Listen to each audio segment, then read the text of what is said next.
Hey, Captain Rusty Rivers coming to you once again. Hope everybody's doing well. I had a question for you. Does man have a free will?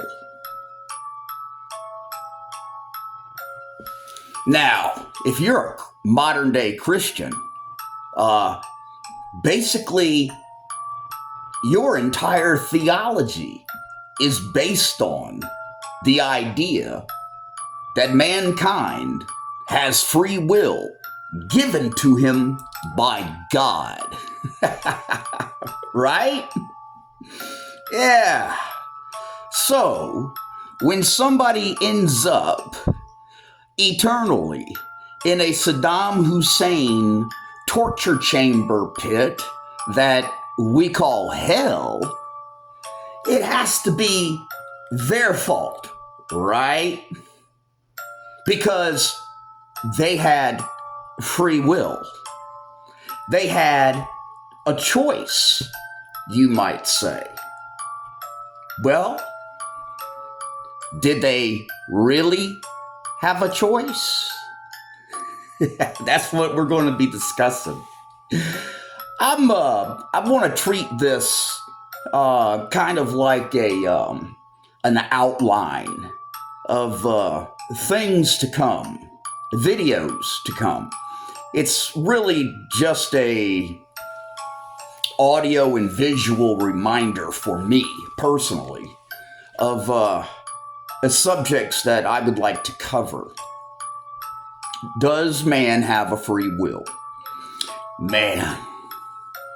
You know, if somebody walked up to me on the street and they asked me, well, what do you think that the two biggest fallacies of modern day Christendom are? I definitely would have to say that one of them is the belief in the sovereignty of God, the Galactic Oversight Director, G-O-D, as I like to call him. The sovereignty of the Lord.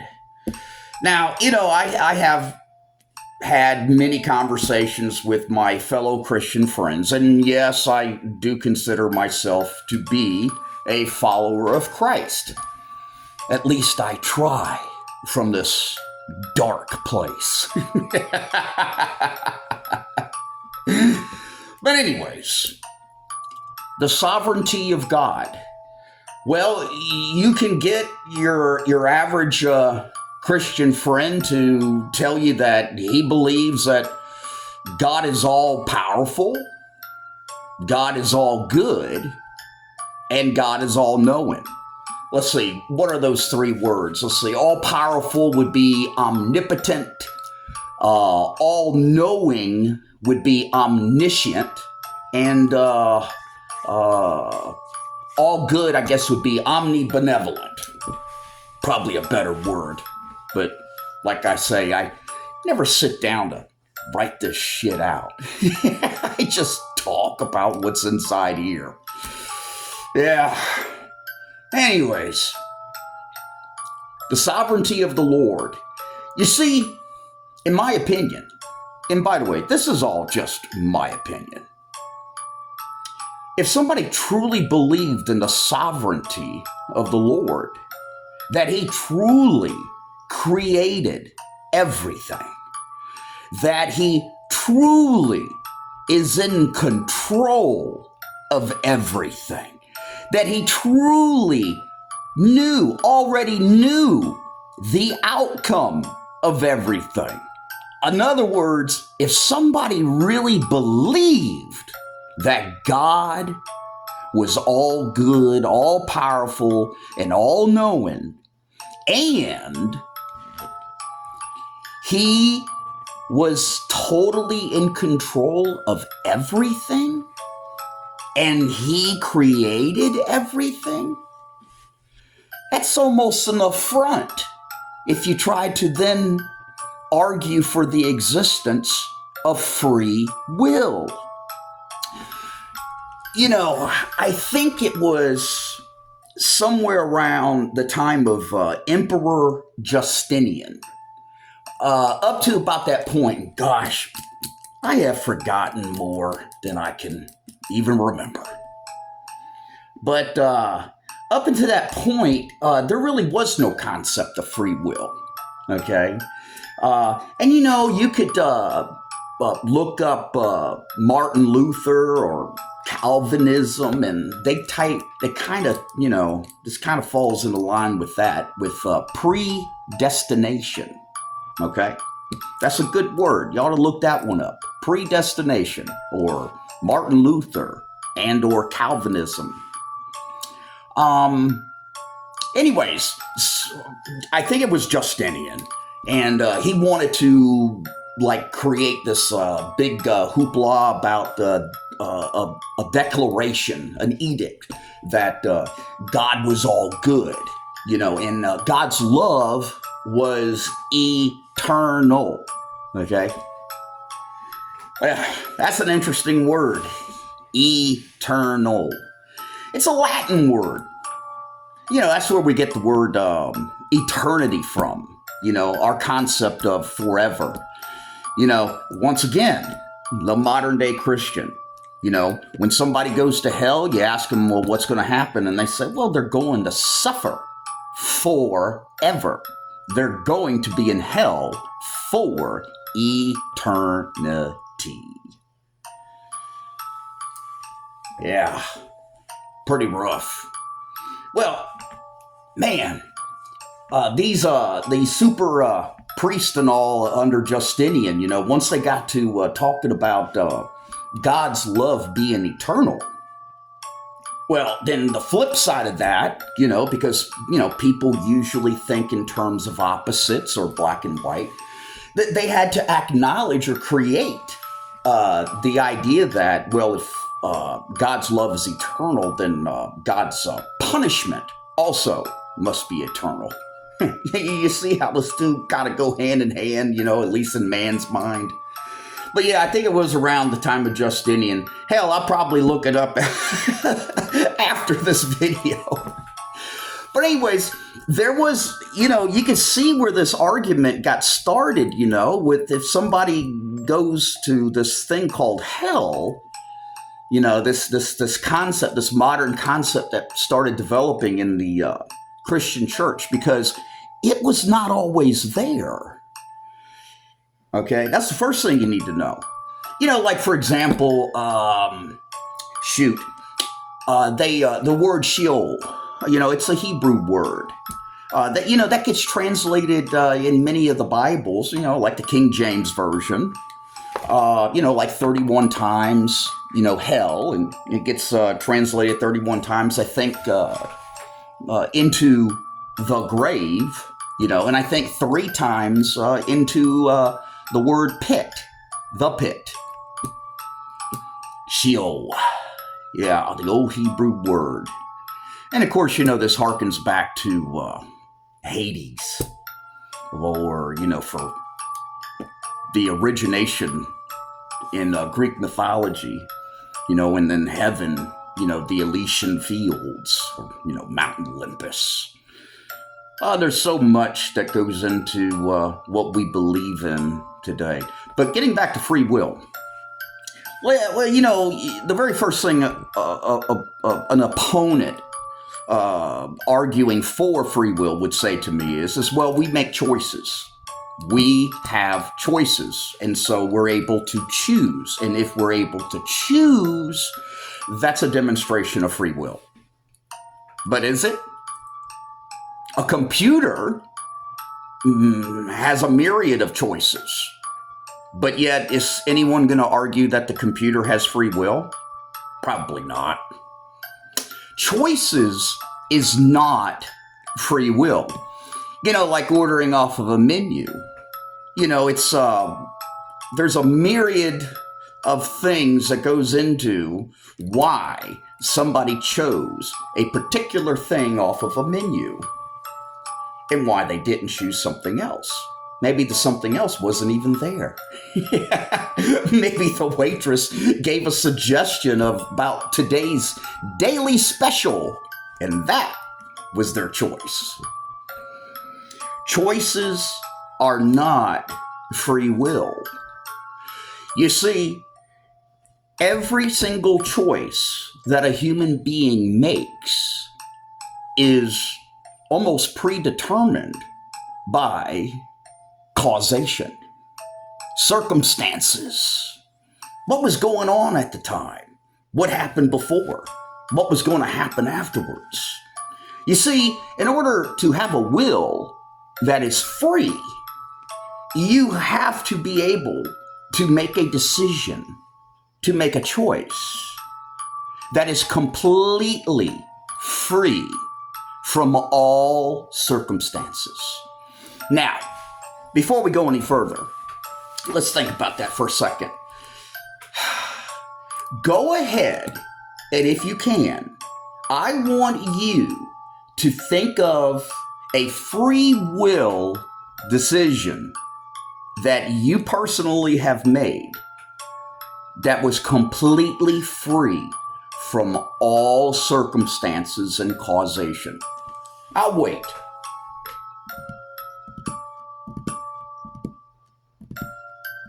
Having trouble? Yeah.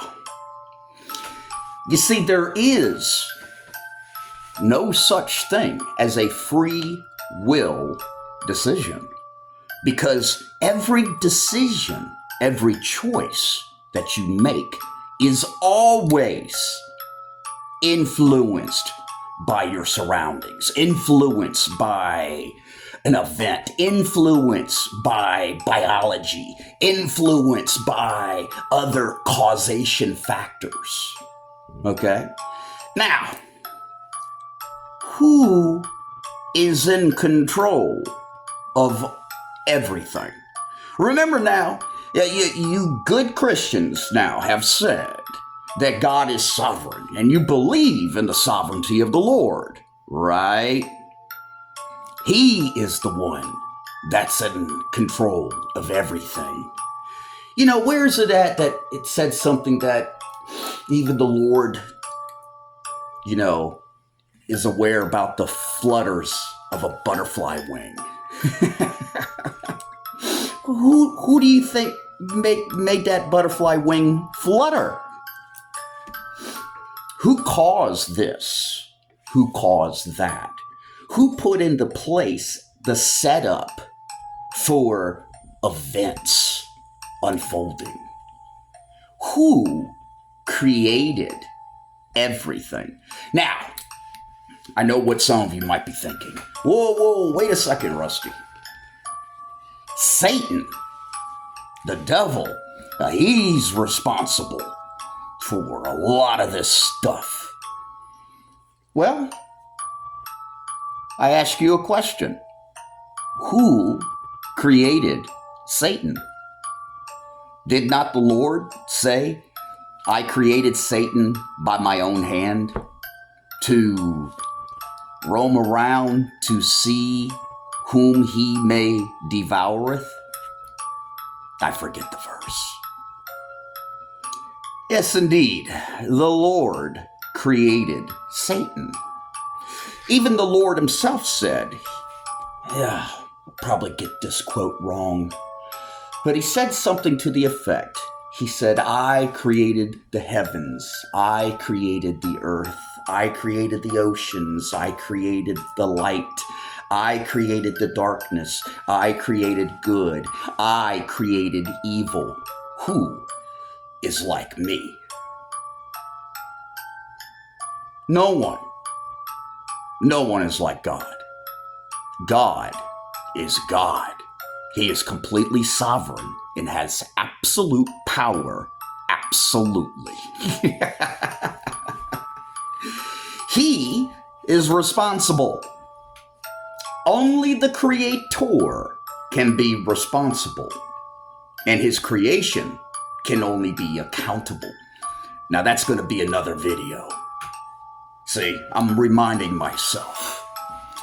So back to free will. Do you really have free will? You get hungry and you decide to go through a drive-thru, and then you make a choice off of the menu. Well, what were the circumstances that led to your biological hunger, your need to get something to eat? What happened? I mean, did your car break down, 3 hours earlier and you were stranded someplace and, you didn't have breakfast? Is that what happened? Oh, am I pointing out external causation for the events that took place afterwards? Yeah. Yeah, once again, try to think of a choice, a free will decision that you made that was free from all causation. You can't do it. If you think that you can make a free will decision, leave it in the comments. Let me know. I'll be very interested to read it. The Lord works in mysterious ways. Yeah. His way. It's not so mysterious. You see, man is so arrogant that he thinks that he could wake up at 6 o'clock in the morning with the sun and get up out of bed all out of his own free will. Not true. You see, man does have a will. Make no mistake about it. It's just that man's will is not separated from God's will. Now, speaking to you good Christians out there, and once again, I consider myself one of them to be a follower of Christ. I just look at the theology, in the scriptures just a little bit different than you do.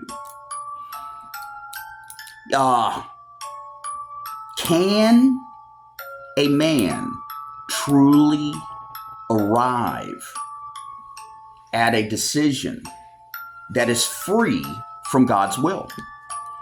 No. It's the same thing. It's like asking the same question, does man have a free will? No, it's not free from God's will. Okay? Now, if you're a good Christian, you probably and should believe that God has a plan. Okay? And think about this for a second. If God really does have a plan and you have this free will, doesn't that equate to having God-defying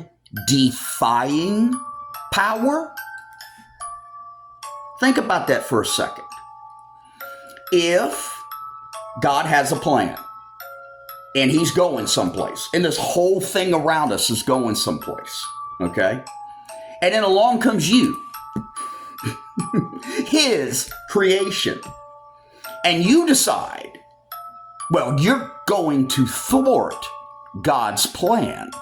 And the reason that you have the ability to thwart God's plan is because you have God-defying power called free will.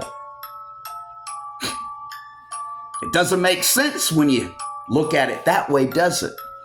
I mean, why would God give us God-defying power? Oh, I know. You're going to say because, there's two football teams playing. One's a good team, one's a bad team. And then at the end of the game, it's decided if you're going to go to the good, to the good place or if you're going to go to the bad place. That's another video reminder for me. The concept of hell. What is its origins and where did it come from? Well, while we're talking about free will, think about this. To understand God better, you have to look at his MO, his modus operandi, another Latin phrase, Latin word. Mode of operation.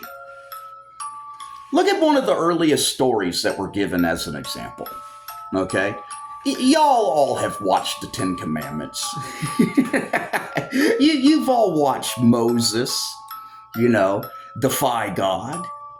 You've all watched, not Moses, Pharaoh. You all watched Pharaoh defy Moses. We know the story. It's very familiar. But look at the story maybe in a different way. First, God comes to Moses and he says, "You're my guy. You're my number one guy." And Moses is like, "Oh, hell no. Not me." And God says, "Oh, yes, you are." And finally Moses relents and says, "Okay, what do you want me to do?" So God tells him, "Look, you know that turkey over there in Egypt, okay? The guy that calls himself Pharaoh, the king. I want you to go to him, and I want you to tell him to let my people go." Moses is like, "He ain't gonna say yes, but I'll go anyways." And so off Moses started his journey. All right? And you think you know the rest of the story, but let's put a little spin on it.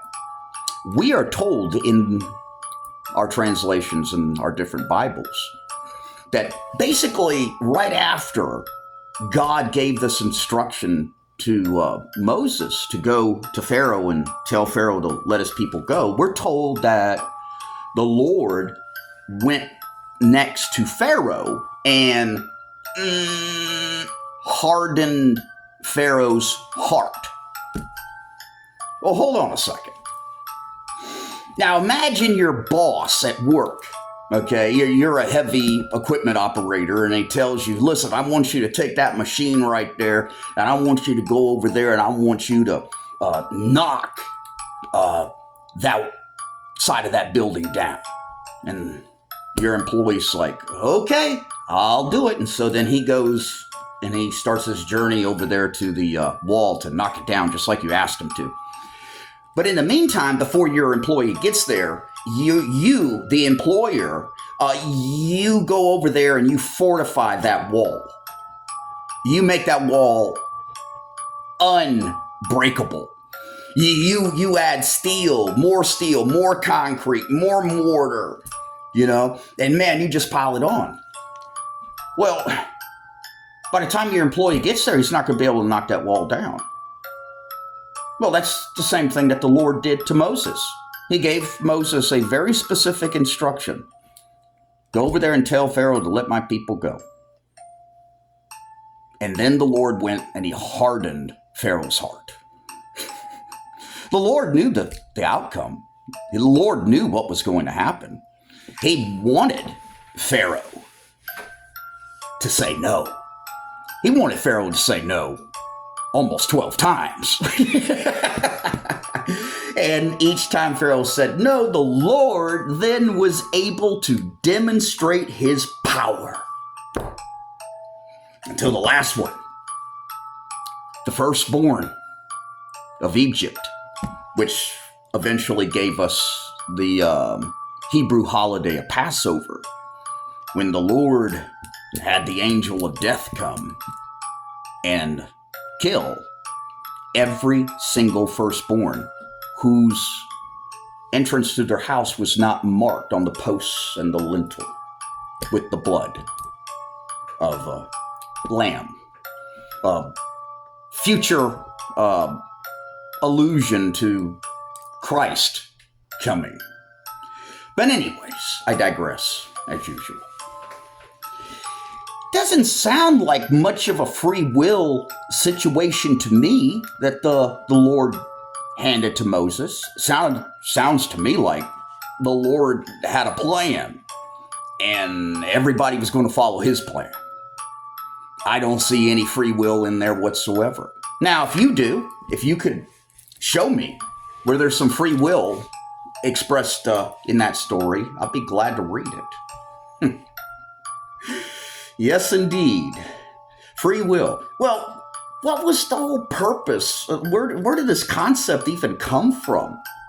You know, I'll tell you. Because the theologians had to figure out a way to get God off the hook. Okay? They had to figure out a way to get God off the hook. Why? Because this concept of hell got started. Okay? This torture chamber pit that was eternal. Forever and ever and ever. Oh, by the way, just as a side note, early man really did not have a concept of forever. Like the early Hebrews, they would not say forever or eternal. They had no concept of it. The way that they actually would write that would be without end, and that's probably as close to forever as the ancients probably could come up with. But anyways, free will. Get God off the hook. Well, if somebody was not baptized, if somebody did not profess Jesus Christ to be their Lord and Savior, and they were on the other side of the world, and they were completely innocent and were righteous in every other way, except for professing Christ to be their king, and the religion said that they're going to end up in hell anyways, well, they would be kind of innocent, right? And the Lord would be responsible for this terrible injustice, this terrible punishment. Well, the theologians had to come up with a concept to explain away how does a person like that, like a person on the other side of the globe that's never even heard of the name Jesus Christ. But yet they're they've been a good person their whole lives. They help people out and everything. But yet, somehow, according to our religion, they're going to end up in this torture chamber pit for all of eternity with this fire and brimstone. I mean, it's a horrible concept to stop and think about. Well, the theologians, they got to get God off the hook. And how do they get God off the hook? They invented free will. Free will is the lug nut that holds on the wheel of damnation. Without that lug nut on the wheel of damnation, the lug nut of free will, the whole entire wheel of damnation just comes flying off. It doesn't hold water. This is why the concept of free will is so important to the modern day church. Very, very important. Anyways, why don't you do some of your own research? And it's okay if you disagree with me. I've got plenty of friends that do, and we have some of the most fascinating and interesting talks about subjects like hell, free will, predestination, God's modus operandi.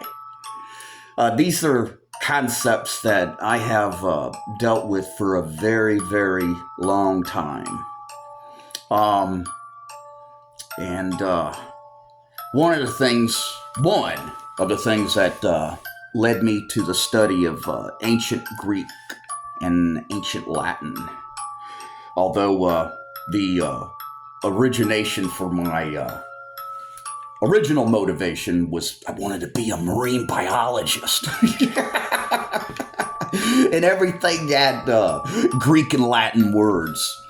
I'll save that for another story. True story. I grew up in Miami with one of the foremost scientists, one of the foremost marine biologists of the age. Like a second father to me. Yep. Quite the inspiration. But yeah, these these concepts, they could twist your mind and cause you to go down one rabbit hole after another. But to me, it's pretty clear cut. If I had free will, I could defy God's plan. I could get his plan off track. Think about that. I don't think God's plan has ever gone off track. I think that God's plan has always been on track, and everything is God's creation, and everything is God's responsibility. That's what happens when you're the creator. You know, somehow a lot of Christians want to get God off the hook. He's the one that created evil. Remember, he created everything. I find it extremely comforting that I'm really not in control. If you think that you're in control, try jumping up in the air and staying there.